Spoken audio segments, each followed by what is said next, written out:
ಇಂದೇ ಡೌನ್ಲೋಡ್ ಮಾಡಿ ಮತ್ತು ನಿಮ್ಮ ನೆಚ್ಚಿನ ಶೋಗಳನ್ನು ಆನಂದಿಸಿ. ಸುಬ್ಬು ನಾನು ನಿಮ್ಗೊಂದು ವಿಷಯ ಹೇಳಬೇಕು, ಒಂದು ಸಂತೋಷದ ವಿಷಯ. ಸುಮ್ಮನಿರಿ ಮೇಡಮ್, ಮುಟ್ಬೇಡಿ, ನನ್ನ ದೂರ ಇರಿ ನೀವು. ಯಾಕೋ ಹೀಗಾಡ್ತಿದ್ಯಾ? ಏನು ಮೇಡಮ್, ನೀವು ಯಾವಾಗ ನನ್ನ ಲೈಫಲ್ಲಿ ಬಂದರೂ ನನ್ನ ಲೈಫೇ ವಿಚಿತ್ರ ಆಗೋಗಿದೆ ಮೇಡಮ್. ನಾನು ಜೀವನದಲ್ಲಿ ಹೀಗೆ ಇರಬೇಕು, ಹೀಗೆ ಬದುಕಬೇಕು, ಕೆಲವೊಂದು ಆದರ್ಶಗಳು, ತತ್ವಗಳು, ಸಿದ್ಧಾಂತಗಳು, ಅದು ಇದು ಅಂತ ಏನೇನೋ ಕನಸುಗಳು ಕಟ್ಕೊಂಡಿದ್ದೆ. ಯಜಮಾನರು ನನಗೆ ದೇವ್ರ ಸಮಾನ, ಅವ್ರಿಗೆ ಯಾವಾಗಲೂ ನಾನು ಋಣಿಯಾಗಿರಬೇಕು ಅಂತೆಲ್ಲ ಅಂದ್ಕೊಂಡಿದ್ದೆ. ಆದರೆ ನೀವು ನನ್ನ ಲೈಫಿಗೆ ಬಂದು ಎಲ್ಲ ಹಾಳು ಮಾಡಿಬಿಟ್ರಿ ಮೇಡಮ್. ಅದೆಲ್ಲದಕ್ಕೂ ಮಣ್ಣು ಹಚ್ಬಿಟ್ರಿ. ಸಾಲದು ಅಂತ ಈಗಲೂ ಯಜಮಾನ್ರಿಗೆ ನನ್ನಿಂದ ಮೋಸ ಮಾಡಿಸ್ತಾನೇ ಇದ್ದೀರಾ. ಅಲ್ಲ ಮೇಡಮ್, ಇಷ್ಟಾದ್ಮೇಲೂ ನನ್ನ ಹತ್ರ ಮಾತಾಡೋಕ್ಕೆ ಏನಿದೆ ಮೇಡಮ್ ನಿಮಗೆ? ಅಲ್ಲ ಮೇಡಮ್, ನಿಮಗಲ್ಲ, ಇದನ್ನು ಯಾರಾದರೂ ಬೇರೆಯವ್ರ ಹತ್ರ ಬಿಡಿ, ಮನುಷ್ಯರನ್ನ ಬಿಟ್ಟುಬಿಡಿ. ಇದನ್ನು ಯಾವುದಾದ್ರೂ ಪ್ರಾಣಿ ಹತ್ರ ಹೋಗಿ ಕೇಳ್ಕೊಂಡಿದ್ರು ಬಹುಶಃ ನನ್ನ ಮೇಲೆ ಕನಿಕರ ತೋರಿಸ್ತಿದ್ವು ಅನ್ಸುತ್ತೆ.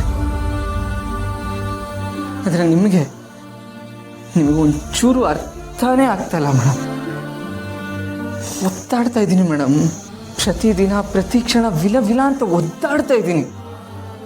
ಯಜಮಾನ್ರು ನನ್ನ ಅಳಿಯ ಅಂತ ಅಂದಾಗ, ಇನ್ಯಾರೋ ಯಜಮಾನ್ರು ಅಳಿಯ ಅಂತ ನನ್ನ ಅಂದ್ಕೊಂಡಾಗ, ಎಲ್ರಿಗೂ ಮೋಸ ಮಾಡ್ತಿದ್ದೀನಿ ಅಂತ ನನಗೆ ನಾನೇ ಬೈಕೊಂಡು ಹಿಂಸೆ ಅನುಭವಿಸ್ತಾ ಇದ್ದೀನಿ ಮೇಡಮ್. ನಿಮಗೆ ಇದು ಅರ್ಥನೇ ಆಗಲ್ಲ ಮೇಡಮ್, ಅರ್ಥನೇ ಆಗಲ್ಲ ನಿಮಗೆ. ನಿಮ್ಮ ಸಂತೋಷನೇ ಮುಖ್ಯ ಅಲ್ವಾ?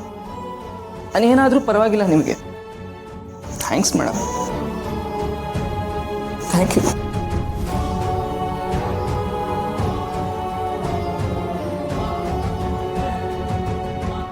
ಯಾಕೆ ಹೀಗೆಲ್ಲ ಮಾತಾಡ್ತಿದ್ಯಾ ಸುಬ್ಬು?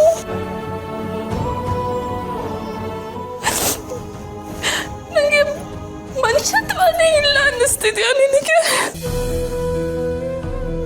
ನಾನೊಂದು ಪ್ರಾಣಿಗಿಂತ ಕಡೆನಾ?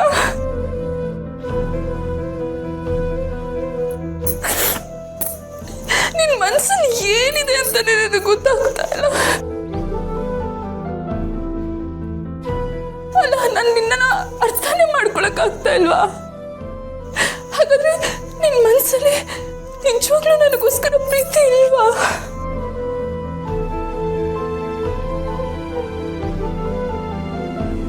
ನಿನ್ ಮನಸ್ಸಲ್ಲಿ ಪ್ರೀತಿ ಇದ್ದಿದ್ರೆ ನೀನು ಈ ಮದುವೆ ಖುಷಿಯಾಗಿ ಒಪ್ಕೋತಾ ಇದ್ದೆ. ಸತ್ಯ ಹೇಳಿ ಅಂತ ಈ ತರ ನನಗೆ ಸಾಯಿಸ್ತಾ ಇರ್ಲಿಲ್ಲ. ನೀನ್ ಇಷ್ಟೊಂದು ಸೀರಿಯಸ್ ಆಗಿದ್ಯಾ ಅಂದಮೇಲೆ ನೀನ್ ಈ ಮದ್ವೆಗೆ ಒಪ್ಪಲ್ಲ ಅನ್ನಿಸ್ತಾ ಇದೆ. ಏನ್ ಮಾಡಲಿ ಈಗ? ಹಾಗಾದ್ರೆ ನಾನು ನಿನ್ನ ಕಳ್ಕೊಂಡ್ಬಿಡ್ತೀನ? ನನ್ನ ಪ್ರೀತಿನ ಕಳ್ಕೊಂಡ್ಬಿಡ್ತೀನ? ಅಮ್ಮ ನನ್ನ ಜೊತೆಲಿ ಇದ್ದಾಳೆ ಅನ್ನೋ ಖುಷಿಯಲ್ಲಿರ್ಬೇಕು ಅಂತ ಅನ್ಕೊಂಡೆ. ಆದ್ರೆ ನೀನು ನಿನ್ನಿಂದ ದೂರ ಹೋಗು ಅಂತ ಹೇಳ್ತಾ ಇದೀಯ. ಇಲ್ಲ, ನನ್ನ ಪ್ರೀತಿನ ನಾನು ಉಳಿಸ್ಕೋಬೇಕು. ಅಮ್ಮ ಹೇಳ್ದಾಗೆ ನನ್ನ ನೋವನ್ನ ನನ್ನ ಅಜ್ಜಿ ಹತ್ರ ಹೇಳ್ಕೋಬೇಕು. ಹೌದು, ನಾನು ಅಜ್ಜಿ ಹತ್ರ ಮಾತಾಡಬೇಕು.